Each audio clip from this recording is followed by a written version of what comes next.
My mom is fun, creative, and awesome. She taught me one of the most important things is to be myself. I can love myself for who I am.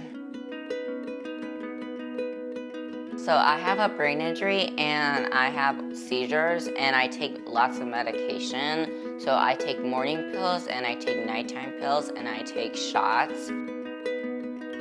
When we're done with the shots, she's like, "Good job, my little warrior," and it makes me happy. Andy's illness was a little bit of a mystery as it started. There were some strange neurological symptoms that were showing that something was going on in his brain. Like he was seeing things, hearing things, rocking back and forth, and had a really difficult time just kind of figuring out where he was and who was around him. All of a sudden, he just started thrashing.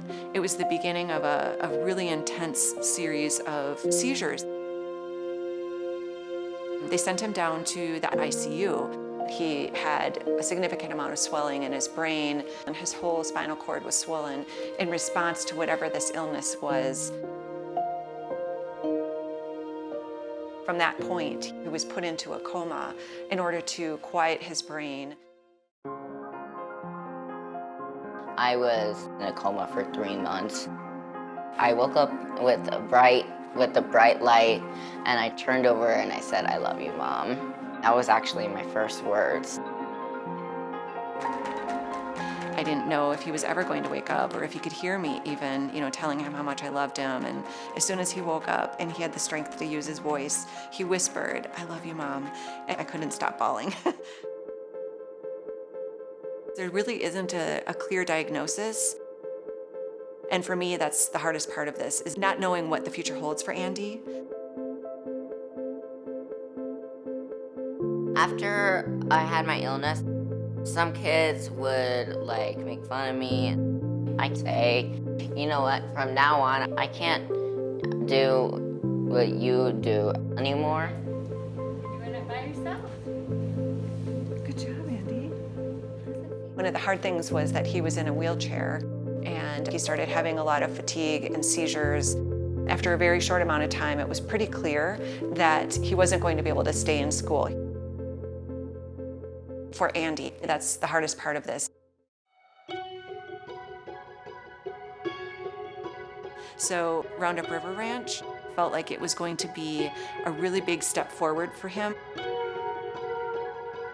It was easy to make friends because it was like kids like me with medical conditions.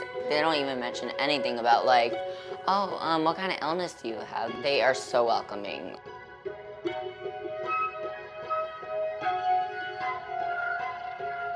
I was very scared to go up the zip line because higher I went, the wind was going like whoosh, and I was like,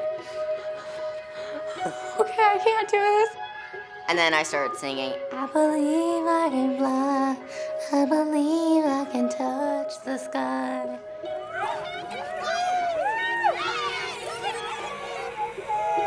One of the greatest things I think he learned at Roundup River Ranch is self-awareness.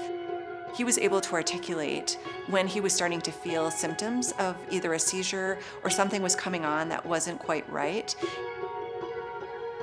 And it really gave him confidence to be able to start the following school year and to feel like he didn't need the wheelchair.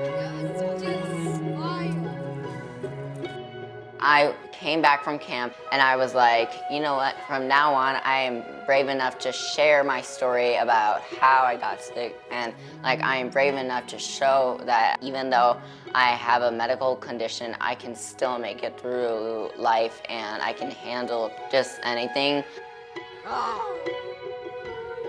The opportunity to go have this week of joy and freedom and confidence with all this supervision, all this medical care that normally would cost, in my mind, millions of dollars. There's not a price. But having that be completely free of charge is something that takes one more worry out of my worry box. Yeah, and do you see we both got our shirts on? I know, I love it. Yeah. Whether it's in person or online, it's such a generous gift. It's not just a gift to Andy, it's not a gift to me, it's a gift to my whole family.